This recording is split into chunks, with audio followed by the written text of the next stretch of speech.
भारत और एशिया का ही नहीं बल्कि पूरी दुनिया का सबसे लंबा डैम, और उस डैम का नाम है हीराकुद डैम।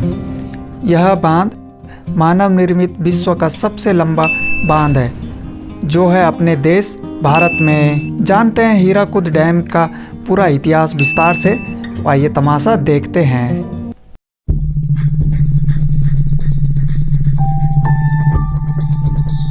दोस्तों, डैम किसे कहते हैं ये हम सब जानते हैं, तो थोड़ा सा जान लेते हैं कि ये डैम कितने प्रकार के होते हैं।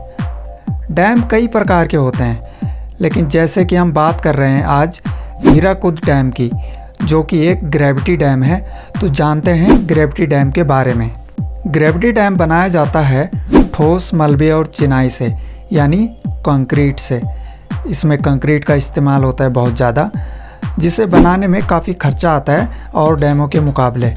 लेकिन एक बार बनने के बाद इस डैम का मेंटेनेंस काफ़ी कम होता है, ग्रेविटी डैम का। तो अब बात करते हैं हीराकुद डैम की कि हीराकुद डैम है कहाँ पे। हीराकुद डैम भारत के उड़ीसा राज्य के संबलपुर गांव से 15 किलोमीटर की दूरी पर महानदी पर बना है, और इस डैम को बनाने में लगभग 31 अरब रुपए की लागत आई थी। और अब बात करते हैं डैम की ऊंचाई, लंबाई और चौड़ाई के बारे में। हीराकुद डैम की ऊंचाई 60.96 मीटर यानी 61 मीटर के आसपास है, यानी कि 200 फीट के आसपास। और हीराकुद डैम की लंबाई 4.8 किलोमीटर यानी 5 किलोमीटर के आसपास की लंबाई है इस डैम की फ्रंट साइड से। और हीराकुद डैम का जो पानी का एरिया है, यानी रिजर्वोयर का जो एरिया है, वो है 640 किलोमीटर से भी ज़्यादा। जी हाँ, 640 किलोमीटर। और इस डैम का टोटल क्षेत्रफल है 1,33,090 वर्ग किलोमीटर की जगह। जी हाँ, इतने एरिया में फैला हुआ है यह डैम, जो कि श्रीलंका के नक्शे के दुगने के बराबर है। और इस डैम की इलेक्ट्रिसिटी कैपेसिटी यानी बिजली क्षमता है 307.5 मेगावाट।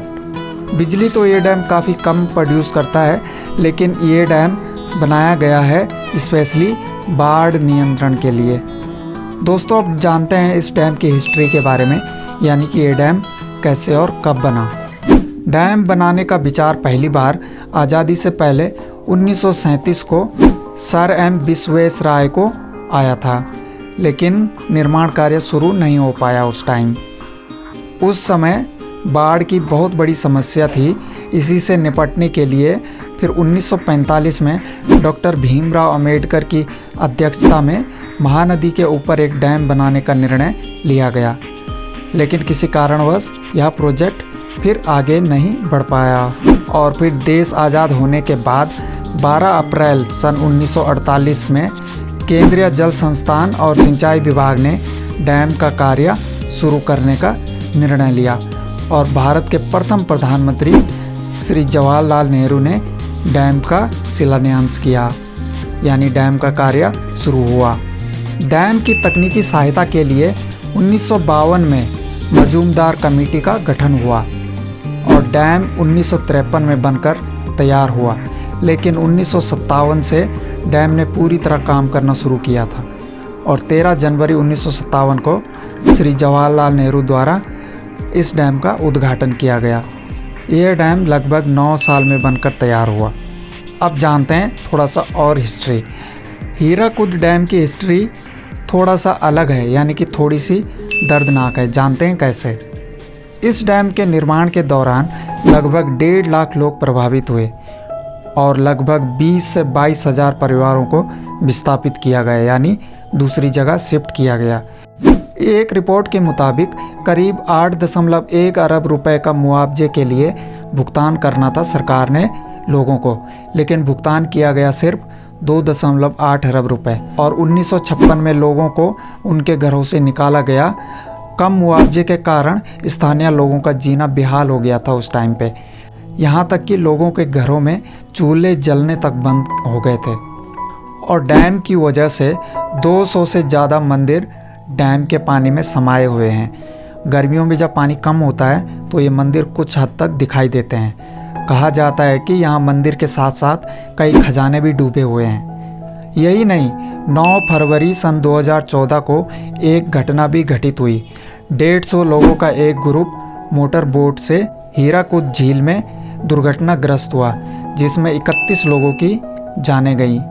तो है ना इस डैम का इतिहास थोड़ा सा अलग। और देश के गौरव के लिए 26 दिसंबर 1960 को 100 रुपये के नोट पर हीराकुद डैम की तस्वीर छपी। इस डैम की खूबसूरती को देखने के लिए यहाँ कोई भी विजिट कर सकता है कभी भी। और डैम के ओवरव्यू के लिए डैम के दोनों तरफ 2 टावर बनाए गए हैं। एक का नाम है गांधी मीनार और एक का नाम है जवाहर मीनार, जहाँ से डैम पूरी तरह दिखाई देता है। इस डैम का मुख्य उद्देश्य है बाढ़ पर नियंत्रण और सिंचाई। इसके अलावा पीने का पानी और बिजली भी इस डैम से मिलती है। हीराकुद डैम से संबलपुर, कोलमगिरी, पुरी और कटक के जिलों को सिंचाई का लाभ पहुंचता है। और डैम की बिजली उड़ीसा, बिहार और झारखंड के बड़ी बड़ी कंपनियों तथा फैक्ट्रियों में पहुंचाई जाती है। दोस्तों, आप जानते हैं इस डैम के फ़ायदे और नुकसान के बारे में, तो पहले जान लेते हैं फ़ायदे। डैम का सबसे बड़ा फ़ायदा होता है पानी, क्योंकि अगर डैम नहीं बनाया जाता तो इस नदी के पानी ने वैसे भी समुद्र में समाना ही था। तो इसका सबसे बड़ा एक उपाय है डैम बनाकर पानी को रोको और उस पानी को उन जगह सप्लाई कर दो जहाँ पानी की कमी हो, चाहे वो पीने का पानी हो या फिर सिंचाई का पानी हो। और दूसरा बड़ा लाभ है इलेक्ट्रिसिटी, यानी बिजली की पूर्ति भी करता है यह डैम। और फ़ायदे हैं, बाढ़ की संभावना को भी रोकता है यह डैम काफ़ी हद तक। अब थोड़ा जान लेते हैं नुकसान के बारे में। नुकसान ज़्यादा नहीं है लेकिन थोड़ा सा है। दोस्तों, डैम का सबसे ज़्यादा नुकसान तभी होता है जब डैम टूटे, पर हम भगवान से प्रार्थना करते हैं कि यह डैम कभी ना टूटे और इसके फ़ायदे हमें हमेशा मिलते रहें। और नुकसान है मौसम में थोड़ा सा बदलाव, यानी कि अचानक से बारिश हो जाती है, ओले गिरने शुरू हो जाते हैं, बिजली कड़कनी शुरू हो जाती है। और भगवान ना करे कभी अगर ये डैम टूटा तो इसका नुकसान उड़ीसा, बिहार और झारखंड तक बहुत ज़्यादा होगा। इस डैम के पानी से बहुत तबाही होगी, लेकिन हम चाहते हैं ऐसा कभी ना हो। तो दोस्तों, इस वीडियो में हमने जाना हीराकुद डैम के बारे में, जो कि वर्ल्ड का लॉन्गेस्ट डैम है, यानी कि विश्व का सबसे लंबा मानव निर्मित डैम है भारत में। आप अगर इंडिया के टॉप 10 ऊंचे डैमों के बारे में भी जानना चाहते हैं तो इसी चैनल की प्लेलिस्ट में आप उन वीडियोस को भी देख सकते हैं भारत के और डैमों के बारे में। तो उम्मीद करता हूँ मेरे से दी गई जानकारी से आप सहमत होंगे। हो सकता है मेरे से कहीं पे भूल चूक हुई हो या गलती हुई हो, तो उसके लिए मुझे अपना समझकर माफ़ कर दें। ऐसे ही नॉलेजेबल वीडियोस के लिए जुड़े रहिए टीम नेशन तमाशा से। Thanks for watching. जय हिंद, वंदे मातरम। यह चैनल वीडियो केवल मनोरंजन और सामान्य जानकारी के लिए बनाया गया है। इसका उद्देश्य किसी को नुकसान पहुंचाना नहीं है। हर वीडियो कड़ी मेहनत लगन और सच्चे मन से बनाई गई है। सभी डेटा सामग्री का उपयोग उचित दिशा निर्देशों के अनुसार किया गया है। यदि किसी का मानना कि किसी भी कॉपीराइट सामग्री का अनाधिकृत तरीके से उपयोग किया गया है तो कृपया हमसे teamnationtamasha@gmail.com पर संपर्क करें। धन्यवाद।